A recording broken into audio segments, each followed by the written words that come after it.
Welcome to Dawah for beginners. Now, what we're going to actually cover in this video is how to give Dawah on a very elementary level. Now, what we're going to be going through is something called the GORAP technique, which stands for God's existence, oneness, revelation, and prophethood. Now, say you are giving Dawah on a high street or just somewhere, where it's busy, like a train station, right? Now, you're trying to initiate a conversation, you're trying to stop people. So you might be handing out a flyer saying, "Excuse me, sir, do you know what the purpose of life is? Excuse me, can I ask you a question? Do you believe in a creator?" So if you initiate the conversation like this and ask a non-Muslim a question, now when you ask them a question, you need to have a structure, you need to have a way to actually explain to them the concept of Islam. Now, once you ask them something like, "Do you believe in a creator? Do you believe there's a purpose of life?" Begin off a conversation, get them to, explain their belief or explain their view on purpose of life. Now, once you've built up this rapport and you've built up this sort of conversation, then you basically take it to what we believe about God's existence or about the purpose of life. And what you basically take them through is actually the GORAP technique. Now, at any time, let's just say they start asking questions about, hijab, terrorism, apostasy law, blasphemy law, so many questions about inheritance and finance and praying 5 times a day and shaking hands with the opposite gender, and there's so many questions. Whatever question they bring you, all you need to simply say is, "Thank you for your question. In order for you to understand, the answer, I need to explain to you, the foundations of Islam." And you're still going to try and take them through these steps. Now, once you've initiated the conversation and it's going, then from there you take it to a common sense agreement in which you say, "Look, for us to talk about God's existence or purpose of life or any of these things, we need to agree that we're going to use our common sense. We're not going to use blind faith or just follow our family follows, what culture says, what we feel like, but to use common sense. Do you agree with that?" And you can give them a simple example. If you're going to cross the road, are you going to cross the road blindfolded, just go across the road? Or are you going to use your mind, reflect, think, look left and right across the road? Of course, you're going to use your common sense. You use your logic. So just like with anything in life, we need to use our logic, our reasoning, not just blind faith or just doing things what we like. So once you get a common sense agreement, then you basically go through the reasons why it makes sense that a creator exists. So you could give them a very simple example. For instance,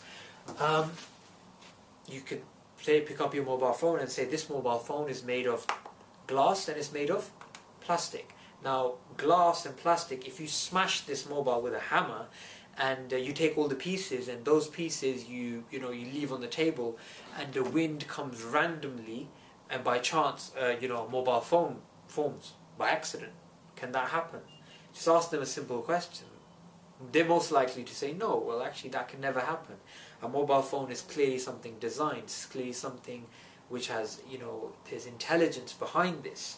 So if a mobile phone can't form together by chance, then how can the universe, which is vastly more complex than a mobile phone, form by chance? I mean, just think about it. Think about your eyesight, your mind, your body, the universe, the earth and the sun and the stars and all these things, how complex the world is compared to a mobile phone. Just like the mobile phone can't come together by chance, just like in the same way, the world can't come together by chance. So you get an agreement. Does that make sense that God exists? It makes sense that, it's not chance. There is a creator. So once you take it from God's existence, you take it to oneness. Look, it makes sense that God is one. If you have a country that has 2 or 3 different rulers, they'll be fighting each other and there'll be chaos. And the universe has so much complexity and so much order and so much patterns, It makes sense that there is one ruler, that there is one creator. And this peace and harmony is proof of that. And it makes sense the creator, is different to his creation. If I make this table, do I become into the table? Of course not. I'm different to the table. In the same way, God created us, He's different to us. We live, we die. We have a beginning, we have an end. God has no beginning, no end. We're limited in our knowledge and our power, in our thinking. We're limited in so many different ways. Allah, the God, Creator, is, He's not limited like us. So we show that, we're human beings which are needy and God is independent. So oneness, what you're showing them is, it makes sense that the Creator, Allah, is one and He's different to His creation.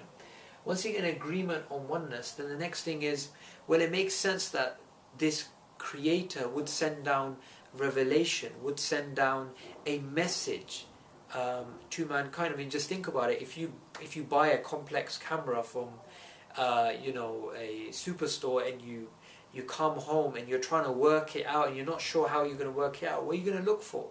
You're going to look for a manual, right? You're going to look for, okay, how do I work this thing?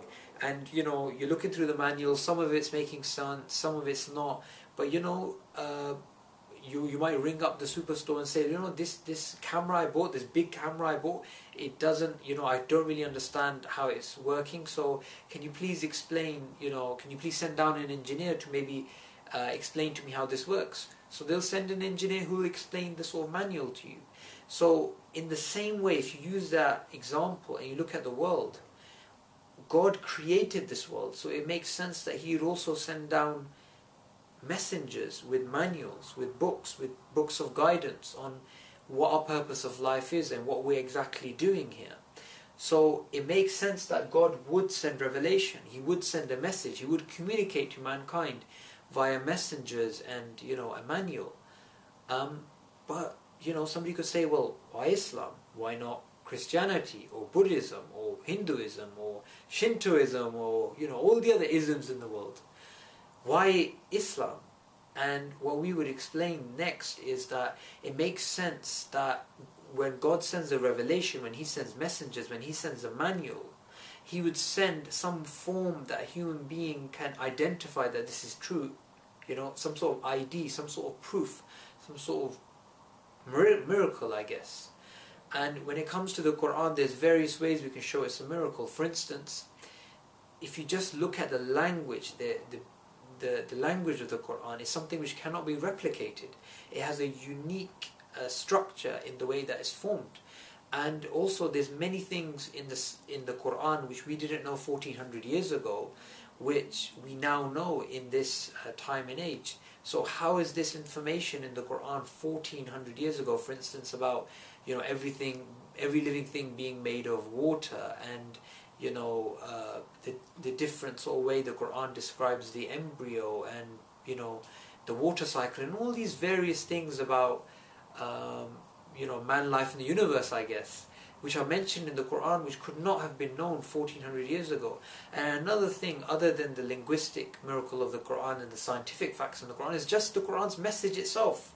How comprehensive it is, and how it has pure monotheism. It has the pure concept that there is only one God who is completely different to His creation, who's the only one worthy of worship. We don't go through Jesus, we don't go through any prophet, we don't go through graves, we don't believe in lucky charms, we don't believe in any of this. We just believe in the one Creator and we worship Him alone.